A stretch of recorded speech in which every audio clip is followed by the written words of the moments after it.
concept. You have a great concept. You guys are doing it, man, and it's an honor for me to just be, a small rock, man, in your mountain. I'm a pop top in your honor.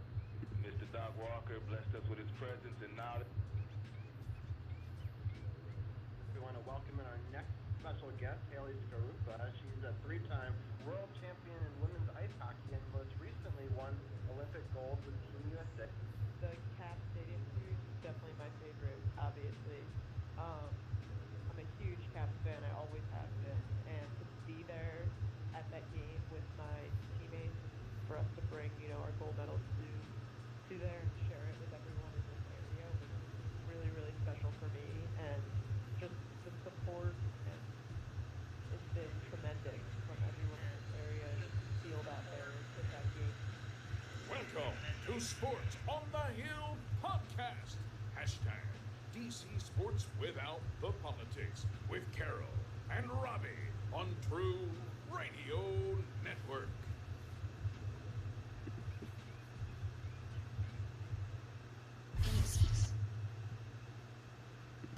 CP3.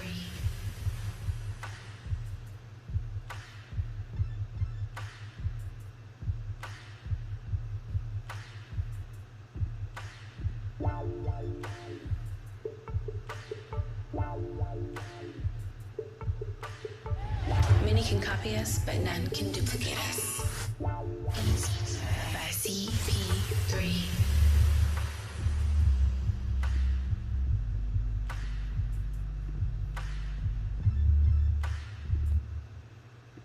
What's going on, people? CP3, live from the lab, Sports on the Hill podcast, Thanksgiving pregame special, Washington football team versus the Dallas Cowboys. Both teams are 3-7.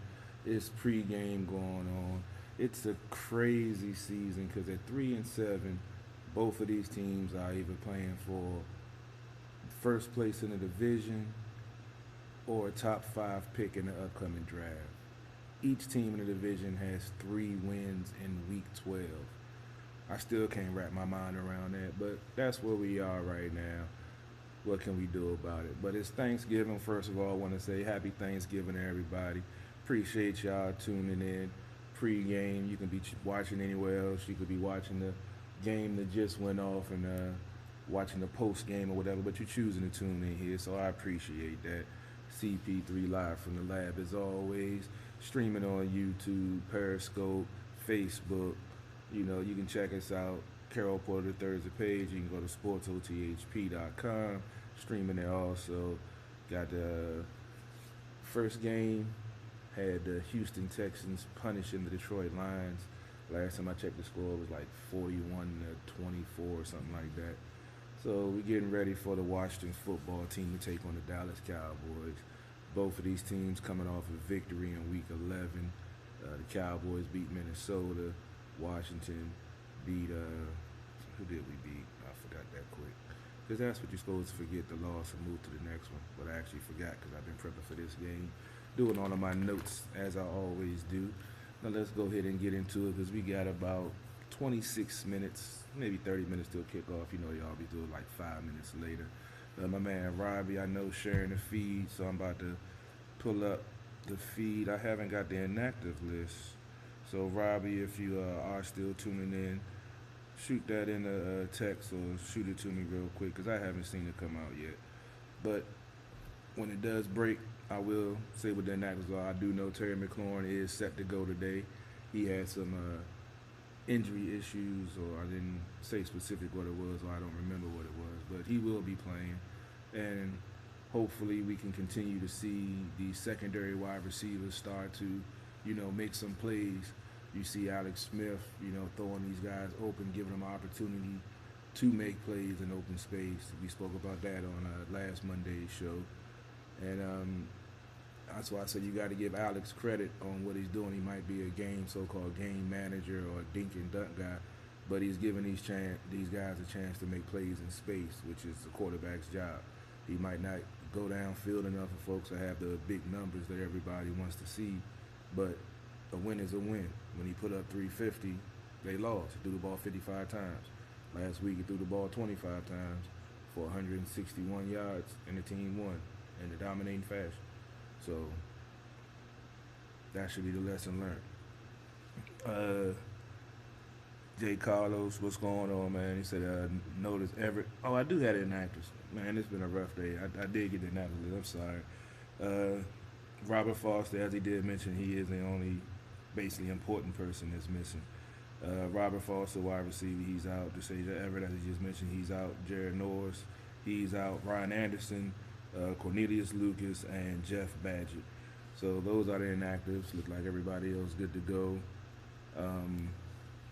Just getting back to Alex Smith, you know, I also saw the news coming out today. He was saying that they would like him to stay on next year to possibly be a mentor for the potential starting quarterback next year, which is what I already figured. But he's definitely going to have to adjust his contract or do something, because that number is just too high to have him being a backup making that amount of money. But that's neither here nor there. He's the starter today. I have confidence in him. You know, he's had 2 decent starts in a row. Didn't have that one interception last week, was off a batted ball at the line. So, you know, it happens, but he controlled the team, kept the offense moving, actually got in the end zone. So you see progress. That's all I ask for. I say that on the show. I'm not really tripping off of the win. I just want to see progress from the offense and the defense. Special teams have been playing, you know, pretty well, haven't made any mistakes to cost the team games. But it's about time for them to break one. I know Danny Johnson broke, I think, a 45-yard kickoff return last week. But time to get one to the house, man. Time to support special teams, get some points on the board. Just to go over some of the stats real quick. Alex Smith, he's 88 for 129, 918 yards, 2 touchdowns, 4 interceptions with an 80.8 quarterback rating. Andy Dalton is 74 for 117, 655 yards, 4 touchdowns, 4 interceptions with a 75.3 quarterback rating.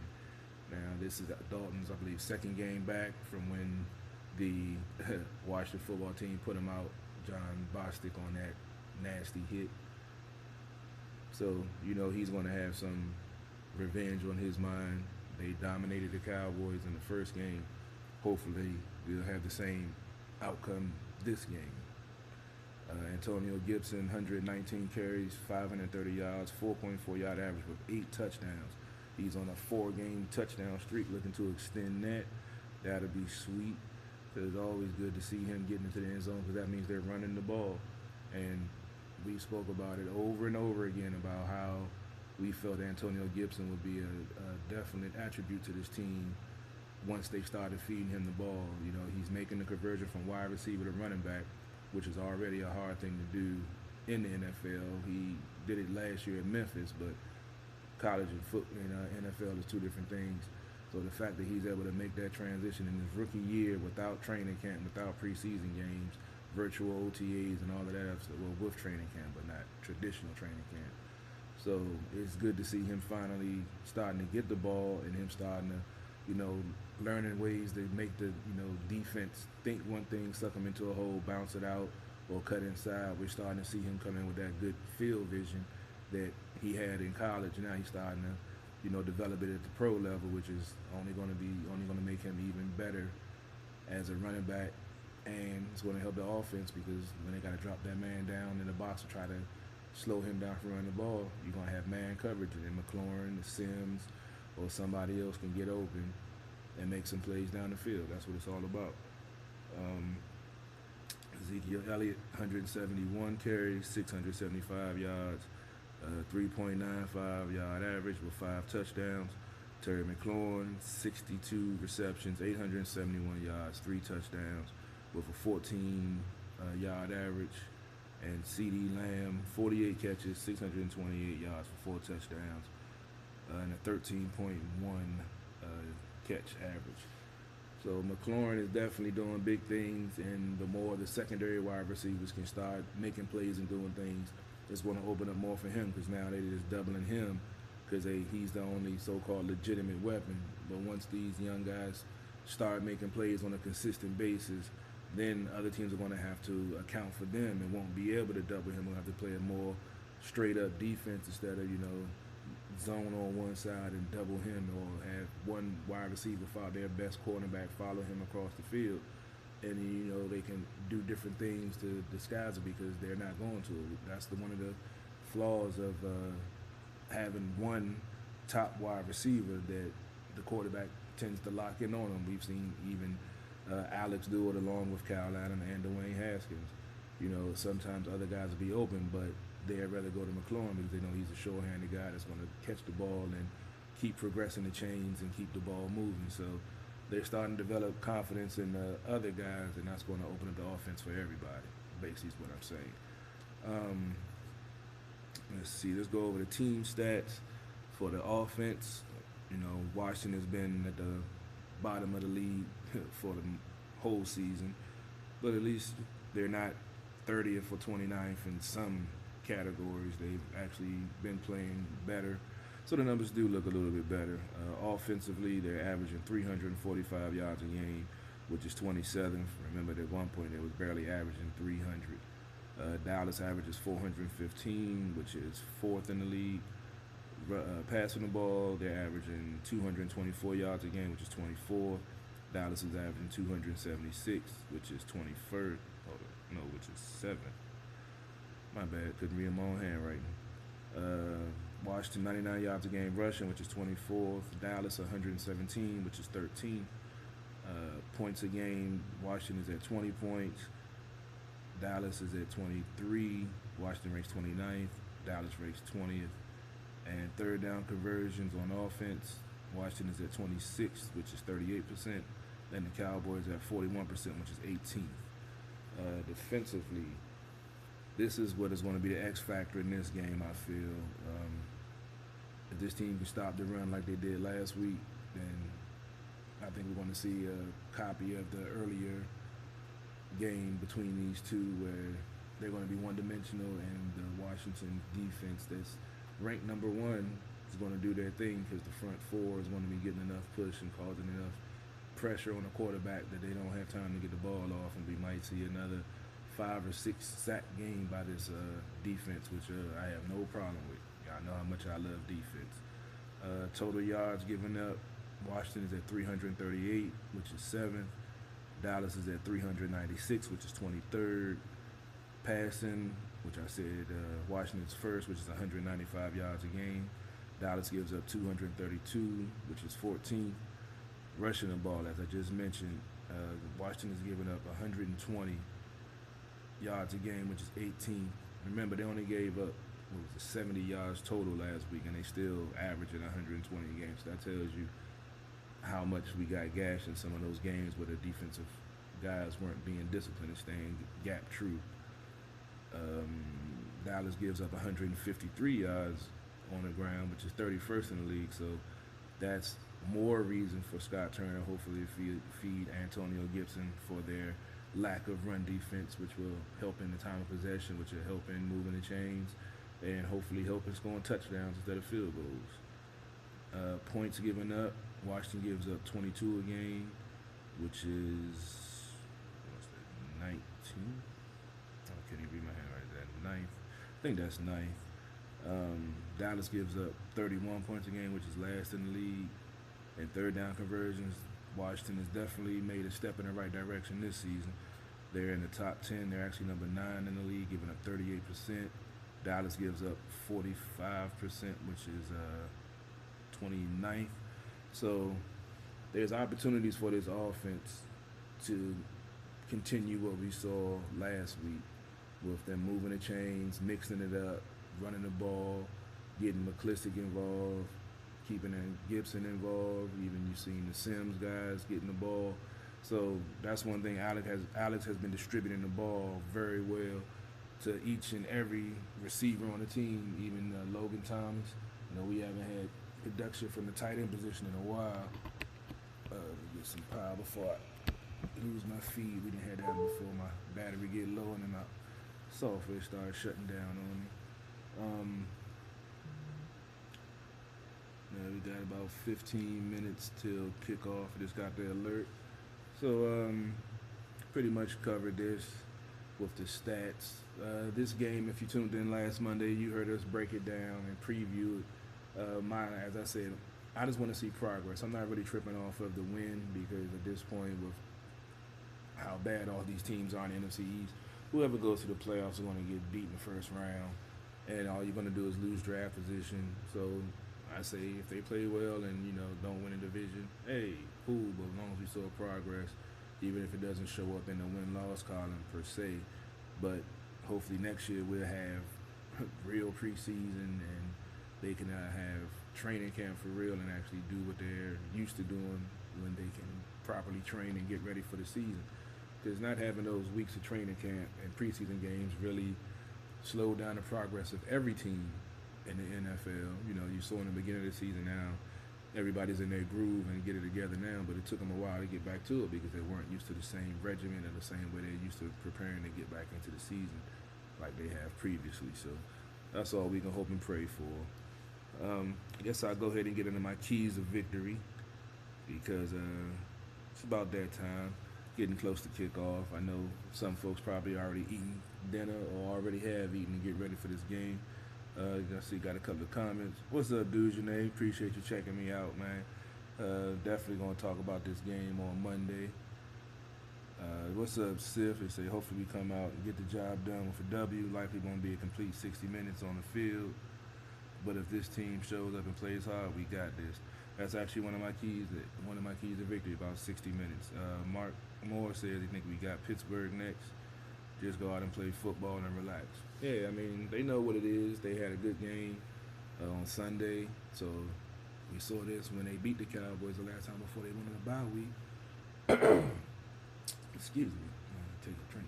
We're talking to them. We saw when they beat the Cowboys, they had a bye week, and we didn't get to see if that progress would follow to the next week with the momentum that usually comes with a victory. Now, on a short week after the performance they had against Cincinnati, that's what it was. We're hoping we see the team grow off of that game and play better than they did in the previous game. That's my hope. Let's see. Fred said, hopefully the front four get to the quarterback. Yeah, man, y'all going through my keys already before I can get to them. Let me read them off because y'all basically took out two of them already. My first one, it says an early start by the offense. Got to give points. It's a whole different team, a whole different game plan when you're playing from in front instead of trying to catch up. So we saw them get a 7-0 lead last week. They gave it up, but they came back and won the game. They went down by 2 points for like a quarter. So got to get a fast start. We need to see consistency. I applauded Morgan Mogus last week for taking over the left tackle spot. Played pretty well. Looked like he played better at left tackle than he's played at right tackle the last couple of years. So hopefully he continues and keeps that up, and this team can run the ball and get some of these guys in open space and allow them to make people miss because Dallas defense is hurting right now. Let's see, my second one. Balance on offense I spoke about earlier. Last week they had 164 passing yards, 161 rushing yards.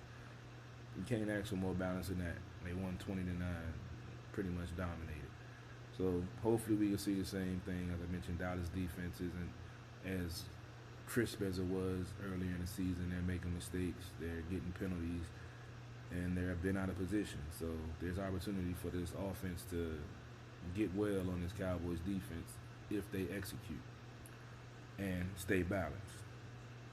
Defense, stop the run like in the first meeting.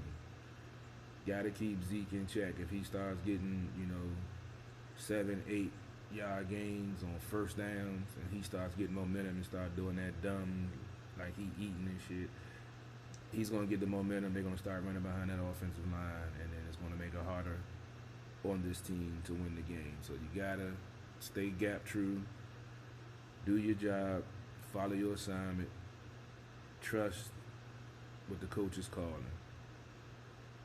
Do your job. Stop the run. Everything will be all right. What's up, Mark? He said he ate too much. Hey, man, I'm about to go back and fix me another bowl. I made some beef stew for Thanksgiving. I switched it up a little bit. So I'm about to get me another bowl after this, too. So, yeah. Sit back, relax, lay back. Just don't fall asleep during the game. You know how that be, a full stomach and some adult beverages. Next thing you know, you wake up, it's fourth quarter. So good luck, Mark. Hope you can fight through. Number 4, wide receivers continue to make plays. Have to start, getting some of these younger guys on some explosive plays down the field to make the defense loosen up and start playing more honest. By doing that, that's going to open up the running game. That's going to open up McLaurin to get loose, because then he'll have man coverage instead of being double teamed, or they'll be trying to run zone, and he can run precise routes, get in there, and Alex is going to throw the ball if he's open. Just hoping that he just continues to distribute the ball and get these guys going. I definitely want to see more out of Isaiah Wright. Sims, Cam, and Steven, both of them have, shown some flashes. Isaiah Wright, unfortunately, he's only had, I think, maybe 5 catches this season. No, I think he got more since Allison came in, but yeah, he was stuck on like 4 or 5 catches for a while. I definitely want to see him in space. Looking at his tape, he reminds me of a little Tyreek Davis. When you get him in space, one-on-one, that dude is not going to tackle him. He's going to make him miss, and that's what this offense needs. We see him throwing the short passes.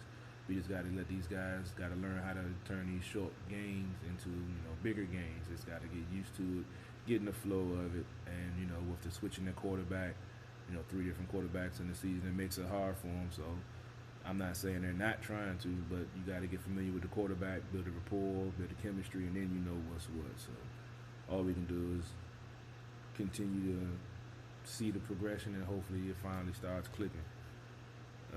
Number 5, play 60 minutes. We didn't see that last week. We saw that against the Cowboys in the first meeting. That was the only game that they played a full 60 minutes in. And if it's because it's the Cowboys, they feel like they need to do it, well, then we should be seeing a full 60 minutes today, which will be gladly welcome, because we need to see that every Sunday, not just on certain Sundays. But that's very key. Mark said we need to stop Alden Smith today. He is pretty good. Yeah, definitely. Well, always protecting the quarterback is key. You got to keep the quarterback upright, especially when it's Alex Smith who came off, coming back from the injury he came back from. So, I think that everything is going to be good as long as they run the ball. It's simple as that. You run the ball, you control the clock, you control the trenches, you dictate the pace of the game. You start throwing the ball and getting happy feet and trying to do trickery instead of just regular power football, and that's when you get yourself in trouble. We've seen it over and over again. So I'm thinking after the success they had on Sunday with running the ball, Gibson he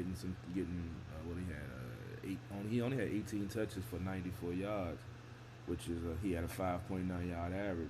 So if they feed him more, which any regular coach besides Jay Gruden, if your running back starts having success the week before, try to feed him again and see if he can do it again.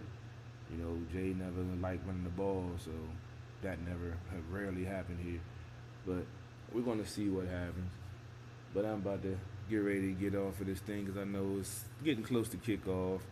I'm about to go fix me another bowl of stew, finish up these adult beverages, and sit back and watch this classic division matchup between Washington football team and the Dallas Cowboys.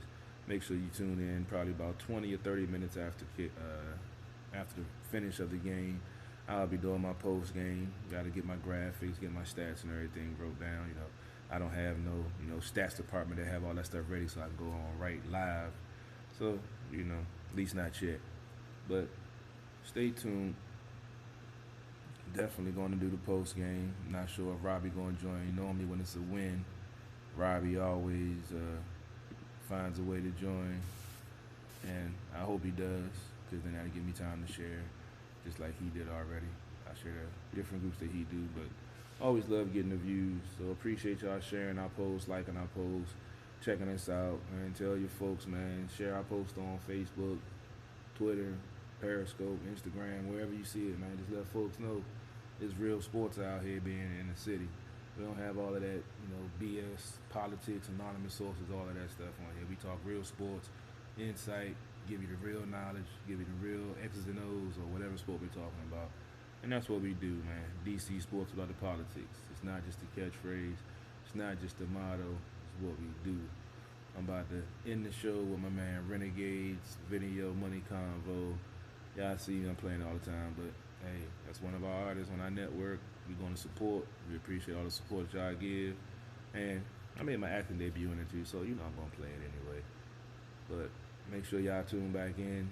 Sports on the Hill podcast, True Radio Network, CP3, live from the lab, and I'm out.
Stay about tomorrow.